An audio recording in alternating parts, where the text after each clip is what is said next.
welcome to Dead Money Sports. It's the Week 12 contest selection show.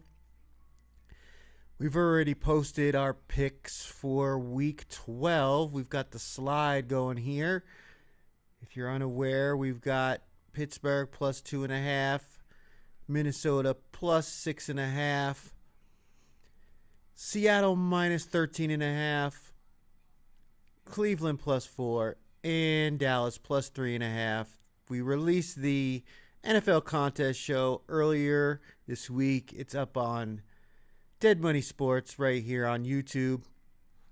We've got the picks or the lines for week 12, waiting on the top 5 selections to be released here on X on VSiN. But in the meantime, we can just take a look at these games real quick. Obviously, we've got a couple of double-digit spreads here. Now, in the Super Contest, Seattle minus 13.5 was in the top 5, along with the Dallas Cowboys plus 3.5, which are 2 of my selections. I thought Pittsburgh plus 2.5 would also be in the top 5. We'll have to see. I think it's going to be a popular side, but I also think you're going to get some Chicago backers on this one. But if you saw the injury report for the Chicago Bears, their entire starting linebacker core, all 3, are out. So they've got a bunch of backup linebackers, and their defense has already been suspect as is. I really think these Pittsburgh Steelers tight ends are going to feast. You're going to see a lot of heavy personnel in the lineup for Pittsburgh, and because they can run or throw out of those sets where you're going to have like 13, maybe even 14 personnel, maybe 13. I don't know about 4 tight ends, but you're going to see some 13 personnel for Pittsburgh. They're going to take advantage of this depleted Chicago defense, and their offense. I mean, their defense can create turnovers. Chicago's been living off of turnovers. I mean, they've had won the turnover battle in their last few games, and they've still had to go right down to the wire to win those. So confident in that one, but I do think it's going to be a popular side. Jets and Ravens. You know, what are you going to do with this one? You can either take the Jets, which is the side I almost took because I wasn't going to lay 13.5 with the Ravens because too many times I've taken Baltimore minus double digits only to watch them get out to a big lead and then allow the other team to come back and get the backdoor cover. Detroit, I'm almost certain, will be the number 1 selection just because they are the number 1 selection in the Super Contest at Westgate. But they, and here we go. So we've got them up. We'll take a quick look at that one. The fact that the line has moved so much in Detroit's favor, I mean, it's obviously just you're taking the value, the line value with the way this line shifted with the announcement that it's going to be Jameis Winston instead of Jackson Dart. But let me go ahead and pull up the top 5 here as we've got this posted. And, of course, look who it is. Detroit, number 1 by a large margin. Almost 1,000 selections more than number 2. I mean, basically 900 more selections on Detroit than our pick, which I assumed was going to be a top 5 selection in the Dallas Cowboys plus 3.5. Taking on Philadelphia. I originally liked Detroit. But one, I knew this game would be popular because Detroit, when they win, they normally win by margin. They win by double digits. Going up against a Giants team that has struggled against the run, and they've got their unpredictable quarterback backup, third stringer for the most of the season, in Jameis Winston playing. But what do we know about Jameis Winston? He's going to let the ball fly. He's going to put it out there. He's going to give his guys an opportunity to catch it. He's going to scramble around. He's going to run around. He's Jackson Dart. You know, he's Brett Favre, whatever you want to call him. He's that same gunslinger mentality. There's never a window he doesn't think he can throw the ball onto, and there's never a play he doesn't think he can salvage and make something out of. So not surprised to see Detroit here with the way the lines moved and the fact that you're getting value with Detroit, now that I want to see the line somewhere in the neighborhood of minus 12.5, minus 13. You're getting 2.5 to 3 points of value with this Detroit team. So no surprise. Detroit Lions, number one. Number two is our selection, the Dallas Cowboys, plus 3.5. And I had a feeling this was going to be popular just because of all the circumstances surrounding this game. Dallas has looked good the last few weeks. The Philadelphia Eagles offense has struggled. Philadelphia dealing with some injuries on the offensive side of the ball. A lot of turmoil in that locker room. You just don't know what kind of performance you're going to get. But I also was a little hesitant with Dallas because they were playing, a very motivated game last week with the passing of their teammate. Hopefully they come out and they play with that same fire and intensity that they had in that game. But I really think Dallas's offense will be able to move the ball against Philadelphia. Philadelphia's defense has looked good, but they've been in some advantageous spots, like playing Detroit outdoors in windy conditions was, certainly benefited their defense in that one. Now they got to go to Dallas, play indoors, a spot where Dak has thrived, and he's also been very good in prime time against the spread. So getting 3 in the hook with Dallas, I felt this was like a good spot. So even though we're in the top 5 with only one of our selections, I'm okay with it. We've done well. We've only had one where we really struggled when we were in the top 5. Other than that, even though the picks that we've had in the top 5 have usually won. Number 3, New England Patriots, minus 6.5. A lot of people thought Joe Burrow was going to be playing, and then when he's announced officially out for this game, not shocked to see New England here. They've been really good. Obviously, they've been on this winning streak. They've been covering the spread in most games, but they did fail to cover against Atlanta by the hook. So, or no, it wasn't by the hook, but they failed to cover against Atlanta when Atlanta missed the extra point that would have tied the game.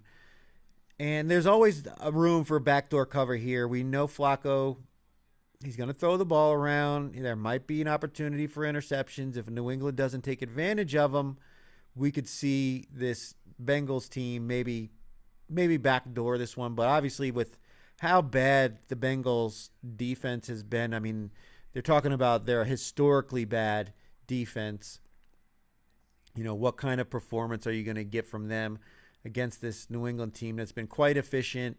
Drake May got his name in the conversation for MVP. New England, real good shot at winning the AFC East Division after the loss by Buffalo on Thursday Night Football. So this is a team that has something to play for against a team that really doesn't. And it's under a touchdown, so no surprise to see New England here. Very popular side. We will be rooting for the Bengals as we did not take a side in this game. And I haven't placed any bets on it either. Number 4, Kansas City, minus 3.5. Kind of shocked to see this one in the top 5 with how good the Colts have been all year. Obviously, they lost last week. Kansas City did to the Denver Broncos. We were on the Broncos. Kansas City really had a chance to win that game and let it slip through their fingers. They've got their backs to the wall. They lose this game, there's a real chance they don't make the playoffs because they're not winning the AFC West. That's pretty much, Denver's got that one pretty much locked down. So the only way Kansas City gets into the playoffs at this point is to make the wild card. And there's a lot of good teams in the AFC fighting for those 3 wild card positions. So if they can't get the W here at home against the Colts, real chance that they don't make the playoffs at all, because they will be 5-6 and staring up at, the Colts probably have the AFC South, and Jacksonville could potentially take a wild card spot. You've got Broncos in the AFC West, and the Chargers could potentially take a wild card spot. You've got the Steelers right now leading the AFC North. They could potentially swap with the Bengals, but the Ravens, one of those two is going to win the division. The other one's going to potentially make the wild card. And then you've got the AFC East. You've got New England more than likely winning that division, and Buffalo fighting for that wild card spot as well. So, I mean, Kansas City really needs this one like they need oxygen. So I'm actually kind of surprised to see it because with the being minus 3.5, you would have thought the Colts would be the popular side, but it's also a very good spot trend wise for the Kansas City Chiefs as teams that were favored by 3.5 the previous week and lost, who are favored by 3 or more the following week at home, are like undefeated in this position, and I believe they're like 12-2 against the spread, 12-0-2 against the spread. So a lot of people are riding with Patrick Mahomes and this Kansas City Chiefs team to right the ship against the Colts, and the Colts are really healthy coming off the bye. I mean, if you look at their injury report, they have all their players, including their offensive line. So unless Spags gets this Kansas City Chiefs defense rolling, man, you could see Jonathan Taylor run the ball against this Chiefs defense. Arizona +3. This one almost made the 5. It was in the conversation when I took Tampa Bay +7 out, in case you were wondering, because that was part of the contest show that was released on Friday right here on YouTube. Be sure to hit that like and subscribe button. We need to get the subscribers up, man. I need to hit 1,000 subscribers. Help me out, man. I'm 32-23 on the year, 7-3 in the third quarter, 4-1 last week. Like, come on, help me out. I need to grow this channel. I can't unlock certain features of this channel until I get my subscribers up. So even if you just hit that subscribe button, man, I'm giving out free winners here. But the Arizona Cardinals +3 almost made the 5. They were just outside of it. And when I swapped out, I took out the Bucks and I added the Vikings +6.5. The Arizona Cardinals were the other team that I had in my 5 that I ended up not using, and I used Minnesota. So I like the Cardinals here. They are dealing with some injuries to their receiving group, and I don't know exactly what their defense is going to look like, but Jacksonville just looked like, world beaters. We had them against the Chargers, and they just demolished them. That was like the no-sweat game of the weekend. But I don't think you're going to get that same performance. And if you look at the Jags injury report, man, they had guys up and down the whole offensive line, a bunch of their people on defense. Now, they might be playing most of those players this week, but they were sitting out, so who knows how good they're going to actually be going into this game. They've got to travel across the country to Arizona, taking on the Cardinals in this spot.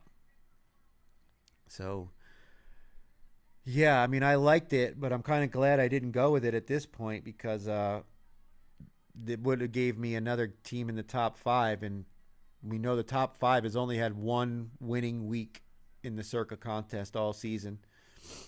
They maybe have 2. I want to say they went 4-1 the one week because we had the one loss, San Francisco. They may have gone 3-2 another week, but not very good when you're in the top 5. Even though we've actually been halfway good, the teams we've had in the top 5 have won. Let me go ahead and see if Circa has up the entire list here. Yeah, they do. All right. So let's go ahead and take a look at this. So here we are. We got the Steelers. We're in the contrarian on this one. I'm very surprised on that. I actually thought Pittsburgh was going to be in the top 5 +2.5. I think the news about Aaron Rodgers may have turned some people off to this one, but Aaron Rodgers has owned Chicago his entire career, but most of that was with the Green Bay Packers. But even if it's Mason Rudolph, I don't have any confidence in this Bears defense with the amount of injuries they have to their linebackers. I mean, when you have your entire linebacking core out, where you're pulling guys up off the practice squad to play meaningful minutes, these are the guys who call out the formations. You know what I mean? Like, these are the people who are responsible for communicating with the rest of the team. So it's a tough spot to put them in. And like I said, I think the Steelers You're going to see a lot of 13 personnel out of them with DK Metcalf as the one wide receiver. Bunch of big, powerful bodies out there just mauling this Bears defense. And, they're going to chew up clock, hopefully chew up yards. And if they can get Caleb Williams to maybe commit a penalty or commit a turnover or two, and if the Steelers can protect the ball, they got a real shot. Jets and Ravens. Well, let's look at our 5 first. So the next one we've got is the Seahawks and the Titans. Seahawks with over 1,000. Titans are the contrarian side. As you can see, a lot of people are enough on the Seahawks, but not enough to put us in the top 5. But over 1,000, I would have thought this was going to be less popular. That's also part of the reason why I used the Seahawks. But like I said in the other show, the Seattle Seahawks team as a whole are number 1 in DVOA.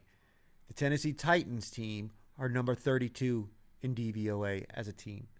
No number 1 team in DVOA overall has ever lost to a team that is number 32 in DVOA overall. So if you think a team's going to win, you got to think they're going to cover. And I think the Seattle Seahawks are going to win. So I think they're going to cover this one easily. Like I said before, 35-13, I think is the final score of this game. Titans aren't scoring. They haven't scored over 20 points in almost all their games, except for when they played the Chargers. They had 2 non-offensive touchdowns, a pick 6 and a punt return for touchdown. It was very misleading. They still lost that game by 7 after a garbage touchdown. And then the game against the Texans where they lost by 3, division matchup, backup quarterback, banged up offense. They still couldn't get it done. Now they've got less players available to them than they had in that game. Coming off the bye, this is their 3rd home game in a row. I think living at home might soften them up a little bit. They really have nothing to play for. They're very bad running the ball. They just don't have any offense. And this Seahawks defense is unbelievable. Mike McDonald is outstanding as a coach with this defense. So I don't see this. And the Seahawks don't let up. Like you saw it against Washington. They're not going to allow this Titans team to score any bullshit points at the end of the game. They play the full 60 minutes, and they take pride in holding teams to as little points as possible. So I'm glad to be on the Seahawks side. It is obviously we're on the more popular side, but not surprised with the Titans and their ineptitude as a team, especially on offense. And even though they have covered the spread in their last 2 games, over the last few seasons, they have just been horrendous covering the spread. Vikings and Packers, not nearly as many people on this game as I would have thought. I really thought you'd have 1,000 or more on both sides. I guess with the other available options, people didn't want to mess with it. We know the Packers are dealing with some injuries. Vikings are pretty healthy, but their quarterback has had accuracy issues. But the Packers actually are one of the worst teams starting out in the NFL. They do not score points in the first quarter. They've been real slow to start. So I think the Vikings might be able to score some points in the first half of this game and get out to a lead and play from in front. And with the 6.5, I'm comfortable that the Vikings could win this game. But even if they don't win, I think they're going to be able to get some points early in this game that allows them to pad that number. And if they lose to the Packers, they won't lose by maybe more than 4 points. So more than happy to be on the Vikings here. Like I said, we did swap the Vikings out for the Buccaneers, who are the more popular side against the Rams by almost 500 picks. So kind of glad to be off that. Bucs give me some concern. The Rams do too, though, with their offense didn't look very good against Seattle. Even with the 4 interceptions, I don't think they had more than 200 passing yards in that game. So if the Seattle defense can hold a team like LA to that few yards with Nakua, Adams, their running backs, and McVay calling the plays, what the hell chance does Cam Ward have? But yeah, so the Vikings, kind of glad to be on that one. I heard a lot. Well, not a lot. I heard some people saying that they liked the Raiders here. I couldn't get it. I couldn't get there. That's why I took the Browns. I know Shedeur Sanders didn't look very good in his 1/2 of play against Baltimore, But as it's been discussed on many shows this week, he had 0 reps with the first team offense. So now he's getting all the reps in practice. I think they're going to rely on their running game. The offensive line and defensive line for the Browns are better. They're better than the Raiders. There's no reason why the Raiders should be favored by 4 points against anybody. I don't care who's playing quarterback, because it's not like Dylan Gabriel was lighting the world on fire anyway. So Shedeur Sanders can't be that much worse. And if you don't ask him to pass the ball, you run the ball 35 times, only ask him to pass it 15 times, you got a real shot at winning. And Myles Garrett and this defense is way better than the Raiders defense. So they could cause some havoc on the Raiders side. Definitely create some turnovers, shut down this running game. This offensive line for the Raiders is just putrid. Brock Bowers is their only receiving threat. So I just don't see how the Raiders score any points and put any distance between them and the Browns. So I'm glad to be on Cleveland, even though, again, we're on the more popular side by 350 picks, 343 picks, something like that. I'm happy to be on the Cleveland Browns here, and I think they're gonna win this game straight up. Like, you won't even need the 4 points.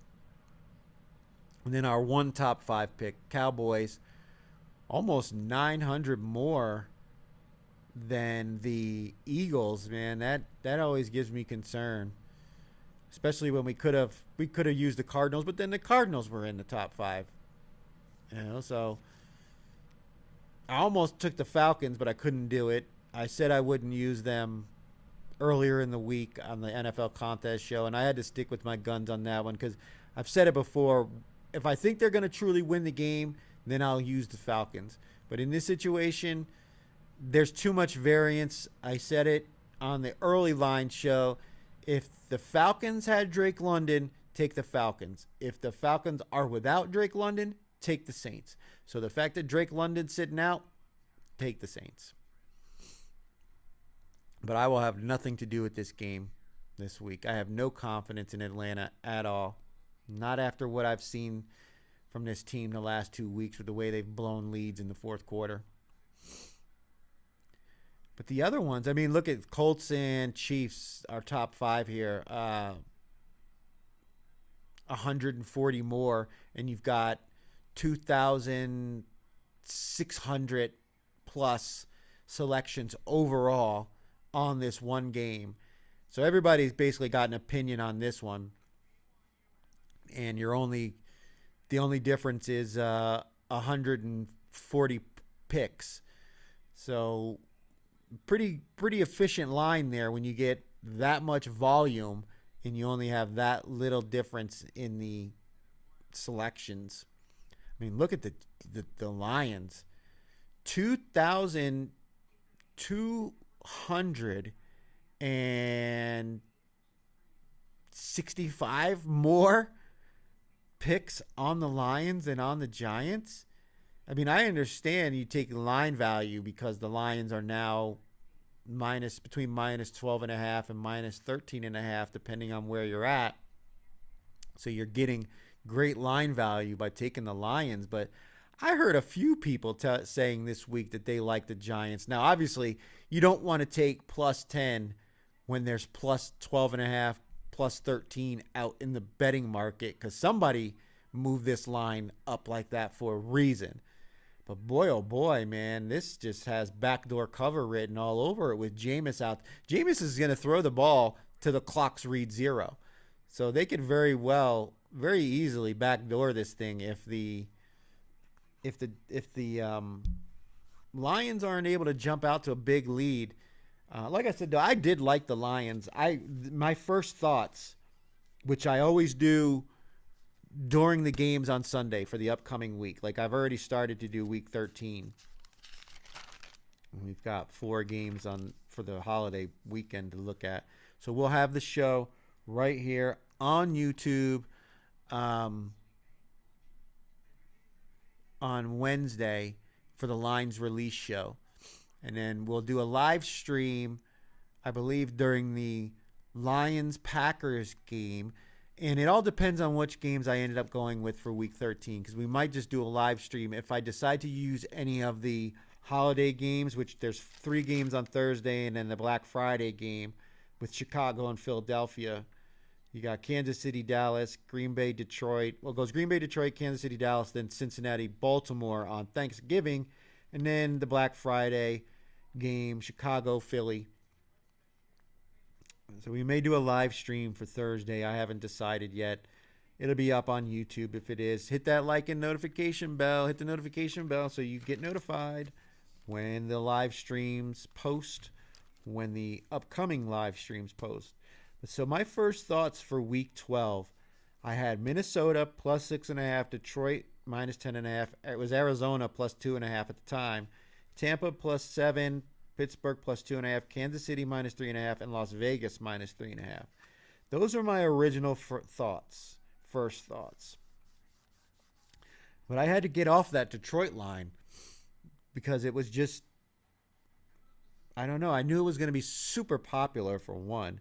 So it allows me to root for the Giants and hope that all these teams and people that have this selection end up taking it. As a matter of fact, what we can do is this right here. Pull up the PDF for the selections, and we know that Potato Commish is leading right now with 42 points. So let's go ahead and take a look and see what games Potato is gone with. Where is it? Oh, it's P-O. Come on, learn how to spell.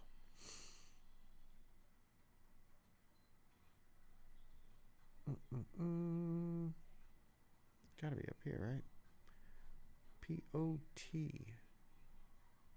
Yeah, Potato Commish. There we go. He's the leader right now with 42.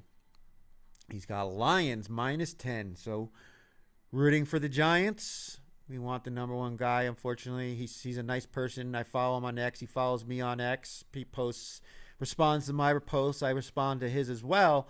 But I need him to at least slow down a little bit so we can give some of us mortals an opportunity to try to catch up. The person behind him's got 41, though. I mean, they're killing it, too. Potato Commish, he's got Detroit, the Patriots, minus 6.5, so another top 5. Colts, plus 3.5, fading one of the top 5s with Kansas City, but it's obviously a very tight line. Where'd it go? Right here. Cardinals, plus 3, so he has 4 selections in the top 5 because the Cowboys as well. We're riding Cowboys, so we have one. We need them to win that one, obviously, for ourselves. But Cardinals, Patriots, Lions, all top 5 selections. I mean, we need these teams to struggle. And then he's got Colts plus 3.5, which is contrarian to the top 5 of Kansas City. Let me see something here, because we can also do this. I know they have it up. They have it up here. I just got to find it. There it is. So Potato Commish is leading with 42, and then Coin Hop. So we'll look up that one because they're at 41. And then this is the final paid positions, 35, and we have 32. So we really need a big week of 5-0 because we were able to move up with our 4-1 last week. We gained some spots. We're sitting at 356, I believe, is the official spot. COY.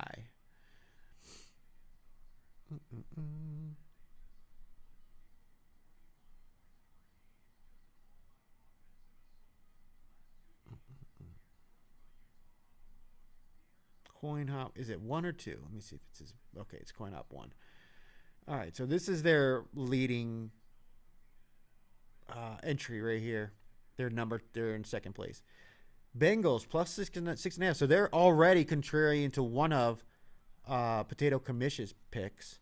Saints minus 2.5. Now they're riding Cowboys along with us. Rams minus 7, and then the Panthers plus 7. So only one game in the top 5 for the number 2 team. and one contrarian to Potato Commish. And then I don't think, yeah, these ones are not, they're not on the same side on any of these ones. So just the one. And then the Cowboys plus 3.5. Cowboys are in the top 5. We are on the Cowboys. So we need this person to win this one as well. I wouldn't cry if the Bengals covered that one. I think the Saints are the right side, even though I am a Falcons fan. I have no faith in this team right now. Rams -7. I still like the Bucks +7. I just felt more comfortable with the Vikings. There was news that the Bucks, like 17 of their players had an illness. Who knows how that's going to affect their stamina late in the game. They're playing indoors, though, in LA, so it's not like it's a hot weather game. And then the Panthers +7. I mean, this is just a tough game for them going out west taking on the 49ers. But the 49ers defense is going to be without some of the players who have filled in for their already injured players on defense. So it's going to be another game that the offense is going to have to step up on. And if you watch the Cardinals game, we were on the 49ers last week. The Cardinals had opportunities to score points. They fumbled going into the end zone one time. I mean, so they just squandered an opportunity for points. That game could have certainly been a lot closer. But so, yep, that's the picks by the number 2 selection. And we don't have the names of these ones right now. But all right, let's go ahead and look at Survivor. That's the results of last week. Do we have the Survivor picks up? All right, here we go. Week 12 Survivor. Number 1 pick is the 49ers with 298 selections. Remember, there's only 934 remaining entries after this contest started out with 18,600. We are in week 12 and we are under 1,000 entries. And they've got to pick this game. Then they've got to pick a game out of the 3 on Thanksgiving and the Black Friday game. You've got to pick a team then. Then you've got to pick a team for the Sunday Monday slate. So this week right here, 12 and 13 and 14 in the way that the Survivor weeks work, because there's 20, because you also have the Christmas holiday weekend and then that following Sunday Monday slate. You have to pick a team for both of those. So there's 20 total weeks. You've got under 1,000 entries already. But this 3-week stretch right here, you're going to see this dwindle down probably to below 500. You'll probably have, after Thanksgiving and the following Sunday, Monday game, we're going to have less than 500 entries remaining going through the remainder of the season. 49ers, number 1, 7-point favorites at home.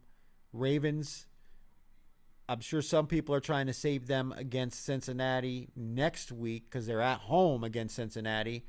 And I don't think Joe Burrow is going to play.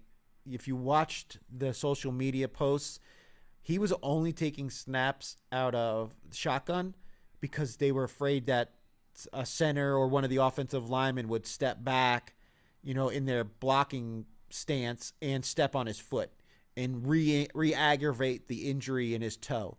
So he was only taking snaps out of shotgun. So he's nowhere near ready to play. And if they don't win this game this week against New England, their season is toast. And so why would you put your franchise guy back out there in a meaningless game that, it's not going to get you anywhere closer to the playoffs? Just let the guy heal up completely. Use Joe Flacco in his last bit of football he's got left in him. But the Ravens, popular team, taking on the Jets, 13.5-point favorites at home. No shock there. And then the next big favorite, Seahawks, 211 entries, 13.5-point favorites on the road against the worst team in football, DVOA-wise. Lions, and then it drops significantly. You go from over 200 to 60. We already have 5 eliminated with the Bills. No one on the Texans, though. And then we've got the Lions with 6, so 60. And then the Packers with 48. 29 entries on the Raiders. Man, it's got to be very, very anxiety building. I don't know the proper word to say, but like anxious feeling to be using Geno Smith and this horrendous Raiders offense in week 12 of the Survivor contest when you've got $18.6 million on the line. You're putting that faith in Geno and this horrendous Raiders offense. The offensive line is just bad. If you watch any of their tape, like the All 22, these fucking guys are blocking air. There's like they're not. They don't even know what their assignments are. They're blocking the spot where Genty's supposed to be running. Like they don't. There's no cohesiveness with this team, and they lost their best guys to injury. So now they're a bunch of scrubs playing in there. They're essentially playing for a draft pick to draft their future quarterback. And somebody made a comment about this. You know, you use a high draft pick on Genty. Now, I don't think Genty's a bad player, but you had offensive line issues. You need to draft like the Patriots did. They had Drake May. Drake May showed promise. What'd they do? They went out and drafted, with their first round pick, an offensive tackle to protect the quarterback, right? You can get great running backs in the second, third, even fourth round. You know, we see it every year. Some young guy who gets drafted late, you know, outside the first round as a running back, comes in and just, you know, kills it. Why? One, the scheme, the coaching. And two, the offensive line. If you put a quality running back behind a good offensive line, they're going to have success. What did the Raiders do? They put a quality running back behind a shit offensive line with a 35-year-old career backup quarterback. And no real passing options outside of Brock Bowers. So this Raiders team is just bad. I'm nervous for these 25 entries in Survivor. And I've been out since week 1. I'm the idiot that lost with the New England Patriots against the Raiders in week 1. And the New England Patriots have literally just gone on a rampage, winning every game since, basically. I think they've lost one other game. What are they, 9-2 now? Something like that. Patriots getting 5. I'm kind of shocked that there's only 5, but I think that's just because a lot of people have already used New England. They probably didn't have them available. But being 6.5-point favorites against the Bengals, you know, this defense for the Bengals is just bad. Saints with 5 against the Falcons. They'll probably advance. And then the Rams with 4. Jags 3. Bears 2. Chiefs 1. Falcons 1. So you've got one head-to-head here. Not very many selections, but somebody's going to lose. You got the Saints with 5 and the Falcons with 1. 49ers. Obviously, there's no Panthers. Ravens, there's no Jets. Seahawks, there's definitely no Titans.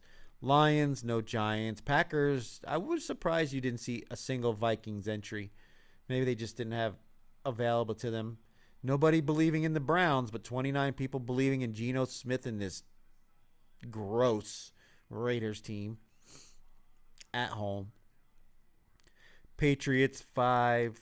There's nobody on the Bengals. Nobody on the Bucks. Nobody on the Cardinals.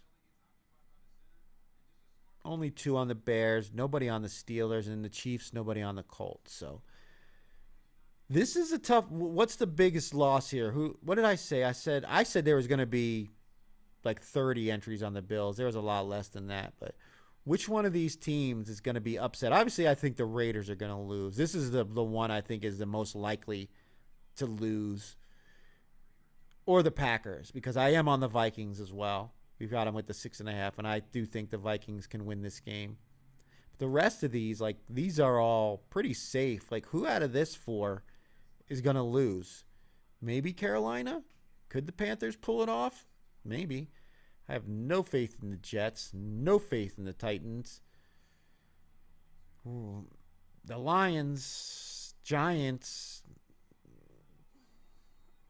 I mean, we've seen them lose to the Vikings, but I don't think they're going to lose at home against the Giants, so that's pretty safe. And then obviously there's not very many on these ones, so we'll have to see. But can Bryce Young and this upstart Carolina Panthers team pull off the upset on the road? Can the Jets with Tyrod Taylor pull off the upset on the road?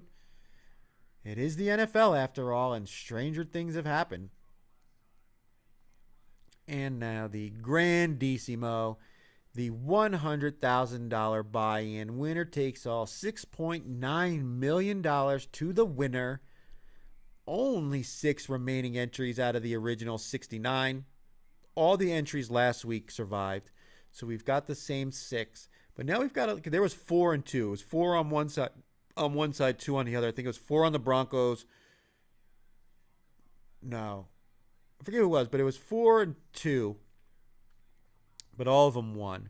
But now we've got 3 on Seattle, 2 on the 49ers, and 1 on the Lions. This also has the holiday weekend week, so you've got 20 overall weeks in this contest as well. Now, I said I thought this would be over by Thanksgiving.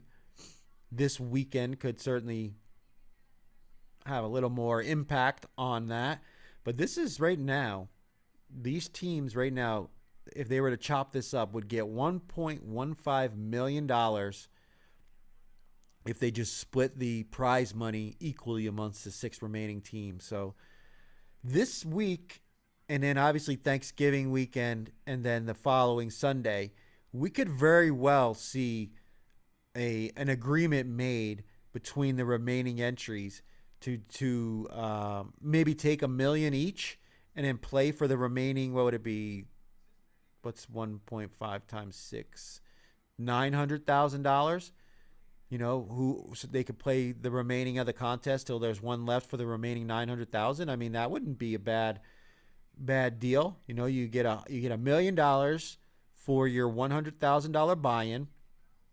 Now, this is their second entry. This is their second entry, so they have a little more invested. And I don't know if any of these other guys, these other entries, had more than one. But, you know, you're getting your buy-in back plus a high six-figure profit before the year is even up, and you still get to compete for $900,000. So everybody locks in a percentage of their winnings, and you still have the competition for the final $900,000. I think that'd be a smart idea, but we'll see how this week turns out and whether or not there's any deal struck. I'm sure if it happens, the management from Circa will at least make some sort of an announcement that there's been a deal made between these groups here, these entries. But all right, that is the Week 12 Circa Selection Show. We're not going to stick around for the college football live stream because there's no games worth watching this week. We did not have any bets on any of these games. So again, you know, there's no reason to post you know, a prop bets or a parlay for these games because I have no interest in any of these games. This was a bad week for college football as far as the matchups were concerned. There's only a couple of good ranked opponents playing each other, and those were earlier in the day. So there you have it. That is the end of the Week 12 contest selection show. I want to thank everybody for joining me. We will be live on YouTube Monday night for the late night at the lounge, where we will be discussing the results of our Week 12 Circa picks, as well as the rest of the games and who we like for Week 13. As you can see, I'm already in the process of getting ahead of it for the Monday night early lines. So join me on Monday night at the conclusion of Monday Night Football for the late night at the lounge. Well, to everyone out there, I hope you take care of yourselves. Win some money on your bets. Let's have a profitable week. Get that 5-0 and get ourselves back in the top 100 going into the final few weeks of the Circa contest. Good night, everyone, and enjoy the football.